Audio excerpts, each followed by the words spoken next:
She said, "You're so controlling for asking where I am." I said, "Then you'll love what comes next." I left her the apartment keys, signed the contract in another country, and when she texted, "I miss you," I replied with a photo of the sunset from my balcony, then blocked her. Hey viewers, before we move on to the video, please make sure to subscribe to the channel and hit the like button if you want to see more stories like this. Thanks. I met Emily in college, back when we were both scraping by on ramen and dreams. She was studying marketing, full of that infectious energy that made every late-night study session feel like an adventure. I was the steady one, majoring in software engineering, always planning ahead. We clicked because opposites attract, right? After graduation, we moved in together in a mid-sized city in the Midwest, building what I thought was a solid life. For 3 years, I was all in. I relocated for her first big job opportunity, even though it meant turning down a better offer for myself. When she hit a rough patch, laid off during a company restructure, I covered the rent solo for 6 months while she job hunted. I'd cook her favorite meals after her interviews, listen to her vent about rejections, and hype her up. "You've got this," I'd say, meaning it. Flashback to one night.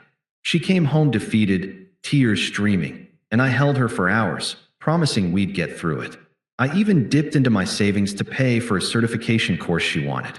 In return, she was affectionate, fun, the kind of partner who made weekends memorable with spontaneous road trips or cozy movie nights.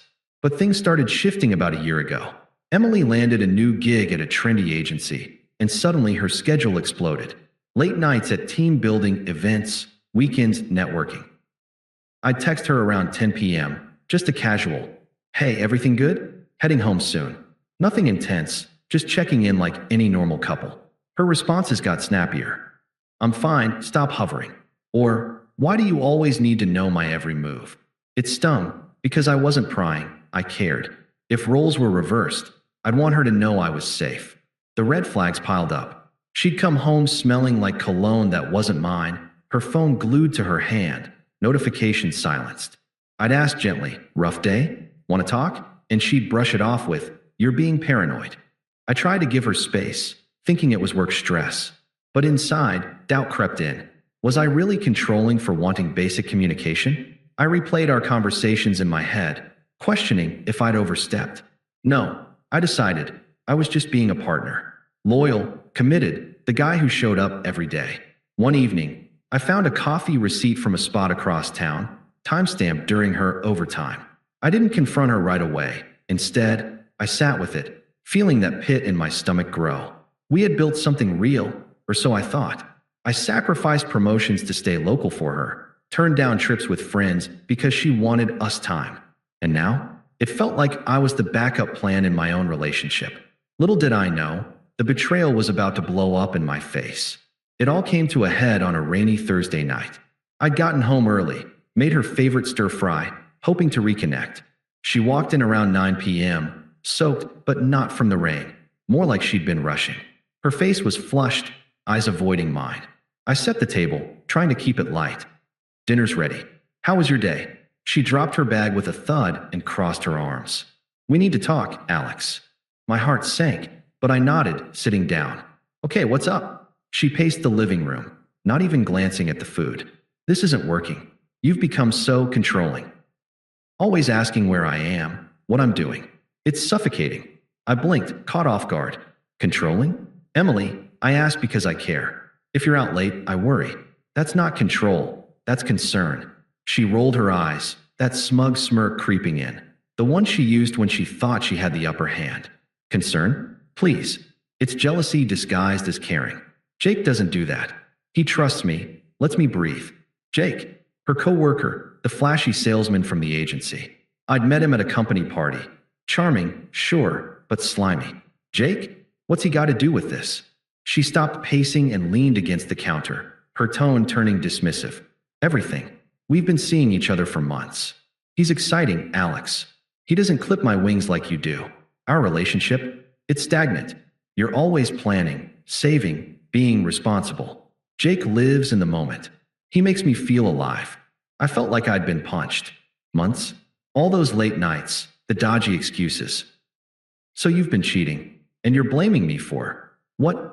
wanting to know if you're safe. Her laugh was sharp, cruel. Cheating? It's not like that. You push me away with your neediness. Asking, where are you every night? That's not normal. Jake says it's a red flag for control issues. I deserve someone who respects my freedom. Twisted logic at its finest. She was justifying betrayal by flipping the script on my basic decency. Freedom to lie and sneak around. Got it. So what now? She shrugged, like we were discussing takeout options. I'm moving in with him. His place is bigger, closer to work. You can keep the apartment. Consider it a parting gift. We'll split the stuff later. No remorse, just smug efficiency. I sat there, the stir-fry going cold, processing her words. Inside, rage bubbled, but I swallowed it. No yelling, no begging. I'd seen enough Reddit stories to know that wouldn't help. Instead, I stood up slowly, grabbed the apartment keys from the hook, and placed them on the table. You're so controlling for asking where I am, she repeated mockingly, as if to drive the point home. I met her eyes, calm as I could manage. Then you'll love what comes next. She frowned, thrown off. What does that mean? I didn't elaborate, just turned and headed to the bedroom to pack an overnight bag. She followed, her voice rising. Alex, don't be dramatic. This is for the best.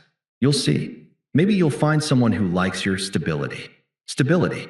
Code for boring, I guessed. No drama here, I said evenly. You want freedom? You've got it.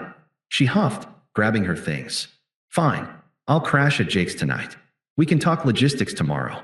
As she left, slamming the door, I felt the weight of it all crash down. But I didn't chase her. Instead, I sat on the couch, staring at the wall, letting the confusion swirl. How had my loyalty turned into this? Flashback to our anniversary last year. I'd surprised her with a weekend getaway, and she'd whispered, "You're my rock." Now, that rock was apparently a chain. By morning, I'd made a decision. No confrontation, no emotional outburst. Just detachment. The next few days were a blur of silence and strategy. Emily texted once, left some stuff behind. Coming by Saturday, I didn't respond. Instead, I focused on logistics. I'd been sitting on a job offer for months, a senior developer role with a tech firm overseas, in a coastal town in Europe. It was a dream gig, better pay, remote-friendly, with a relocation package. I'd applied on a whim during one of her networking weekends, never expecting it to pan out. But now, perfect timing. I signed the contract that afternoon, emailing HR to confirm my start date in 2 weeks. No fanfare, just a quiet click of send. Then I started packing, not dramatically, but methodically. Clothes, books, the few mementos that weren't tainted. The apartment felt empty already, echoes of our laughter mocking me. I sat with the betrayal, letting it breathe. Confusion hit hard. Was I really controlling? I replayed texts in my mind, simple check-ins, nothing obsessive. No, this was her manipulation, gaslighting me to justify her actions. Nights were the worst. I'd lie awake, the unfairness gnawing at me. Why me? I'd given up so much. Friends' wedding skipped because she needed me home. A side hustle abandoned to support her career. Flashback to her job loss. I'd worked overtime to cover bills, reassuring her daily. We're a team, I'd said. Now, that team was dissolved, and I was left holding the pieces. But I didn't wallow long. Dignity meant action, not despair. I booked a one-way flight, arranged to sublet the apartment through a friend. Mutual acquaintances started reaching out, subtle probes like, "Heard about you and Emily." "You okay?" I kept replies short, handling it. No bad-mouthing. That wasn't my style. The move was seamless. I left a note for the subletter with the keys, forwarded mail, and vanished. Landing in Europe felt like shedding skin. The air was saltier, the streets alive with unfamiliar chatter. My new apartment overlooked the sea, balcony sunsets that painted the sky in oranges and pinks. Work dove me in head first, challenging projects, a team that valued my input. I started running mornings, exploring cafes, even picked up basic language lessons. The silence from her side was golden at first, but internally, I evolved. Early on, vulnerability crept in, doubts about trust, wondering if I'd ever open up again. Therapy helped. I found an online counselor, unpacking how her words had twisted my self-view. "You're not controlling," the therapist said. "You were invested." Clarity came slowly. Her betrayal wasn't my fault. It was her flaw. Months blurred into growth. I built a routine, hikes on weekends, dinners with expat friends. No rebound flings. I focused on me. The confusion faded, replaced by calm. I was free, ironically, from her freedom. Her smug dismissal replayed less often, overshadowed by my new reality. I detached completely, a ghost in her old world. Little did I know, her unraveling was just beginning. Settling into my new life abroad, I kept tabs on the old world sparingly, mostly through occasional updates from mutual friends who weren't fully in her camp. At first, it was radio silence on Emily's end, which suited me fine. I figured she'd ridden off into the sunset with Jake, living that exciting life she craved. But about 3 months in, the cracks started showing. One of our shared acquaintances, Mike, a guy from her agency who I'd played pickup basketball with, messaged me out of the blue. "Hey man, not sure if you want to hear this, but things blew up with Emily and Jake." I didn't probe, but he spilled anyway. Turns out, Jake wasn't the free-spirited prince she'd painted. He was unstable, with a history of bouncing between jobs and relationships. Emily had quit her position at the agency to support his latest venture, a shady startup that promised quick riches but was basically a pyramid scheme. She'd invested her savings, convinced it was their big break. Karma hit like a freight train. The startup imploded when investors pulled out, exposing Jake's embezzlement. He bailed, leaving Emily holding the bag, debts piling up, no job, and isolated because she'd burned bridges at work by bad-mouthing colleagues who didn't get her new path. Worse, Jake turned abusive in the fallout, yelling matches, controlling her finances, ironic, right? And eventually cheating on her with someone from his old circle. She found out when his ex messaged her screenshots, proof he'd been playing multiple women all along. Mike said she'd unraveled fast. Moved back to her parents' place in the suburbs, scraping by on freelance gigs that barely covered bills. Her social media, which I glanced at once before blocking, shifted from glamorous posts to vague cries for help. Life lessons come hard, or betrayed by those you trust. Friends started distancing themselves when the truth leaked. Jake's mess wasn't just personal. It tangled her in legal drama over the failed business. One by one, people saw through her facade. The smug girl who dismissed me as controlling was now the cautionary tale. I didn't gloat. Sitting on my balcony, watching the waves crash, I felt a quiet satisfaction. Not revenge, justice. She'd chosen chaos over stability, manipulation over loyalty, and now it bit her. I thought back to those late nights I'd worried about her safety, only to be gaslit. Now, she was truly alone, her freedom, a cage of her own making. As her downfall deepened, the outreach began. Subtle at first, then desperate. But that's getting ahead. Let's just say, her attempts to crawl back exposed her true colors even more. It started innocently enough, about 6 months after I left. An email popped up, her work address, since I'd blocked her number. "Hey Alex, hope you're well. Just checking in. Heard you're overseas? Crazy. Miss our talks. Let's catch up." I stared at it, the cursor blinking. Miss our talks? The ones where she'd accuse me of suffocating her? I archived it without replying. A week later, a text from an unknown number. "It's Emily. New phone. I made a mistake with Jake. He was toxic. Can we talk? I need closure." Closure. As if she hadn't slammed that door herself. I didn't respond, but the floodgates opened. Calls from withheld numbers. Voicemails piling up. "Alex, please pick up. I'm sorry for how I ended things. You were right. I was blind. Jake, he hurt me bad. Abusive, cheating. I'm in therapy now, figuring stuff out." Her tone shifted from apologetic to pleading. "I miss you. Remember our road trips? We were good together. Give me a chance to explain." Then, involving others, her toxic squad. Her best friend Sarah, who'd always sided with her, messaged me on social media. "Emily's a mess without you. You're being cruel ignoring her. She needs support. Be the bigger person." Cruel? The irony burned. Sarah followed up with a call. "Look, Alex, she's broke, living with her parents. Jake left her in debt. Her family's worried. Just talk to her. You owe her that after 3 years." Owe her? After her betrayal? I kept my responses minimal. A polite, not interested to Sarah, then blocked her too. Emily's attempts escalated. Angry emails. "How can you ghost me like this? You're proving you were controlling all along, punishing me for choosing myself. Choosing herself meant cheating and discarding me, but okay. She showed up in my dreams sometimes, not romantically, but as a reminder of dodged bullets. Her family got involved next, unpleasant as ever. Her mom called from a number I didn't recognize. Alex, this is ridiculous. Emily's suffering. You walked away without a fight, cowardly. Come back and fix this. Fix what? Their daughter's mess? I hung up mid-sentence.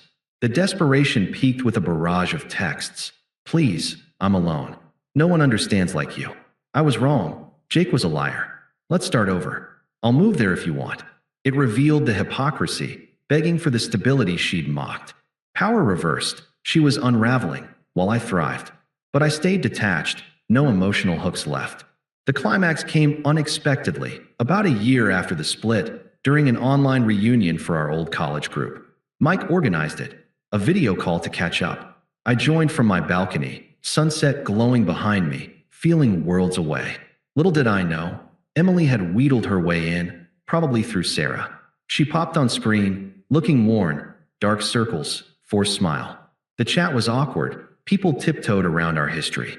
Then she messaged privately. Alex, wow, you look great. That view, incredible. Can we talk after? I ignored it, focusing on the group. But she pushed, unmuting. Hey everyone, quick shout out to Alex. Congrats on the move. We should all visit. Polite murmurs. Then, in private chat again. Please, Alex.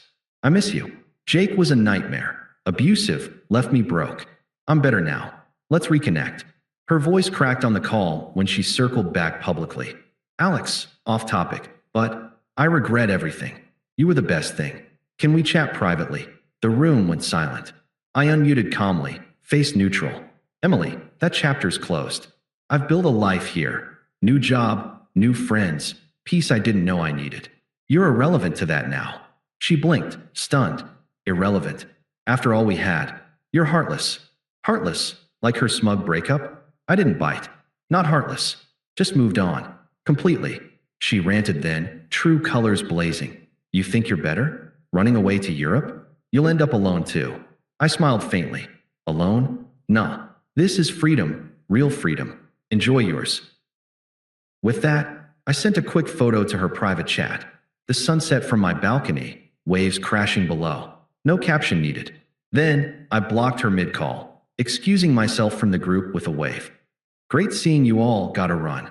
After, reflection hit. I'd evolved, from the hurt guy questioning his worth to someone emotionally free. No sympathy for her karma, it was earned. Now, I'm dating casually, someone who values stability without weaponizing it. Work's booming, life's sunsets over the sea. Thanks for watching. Make sure to subscribe to the channel and hit the like button. What do you think about this story? Share it in the comments.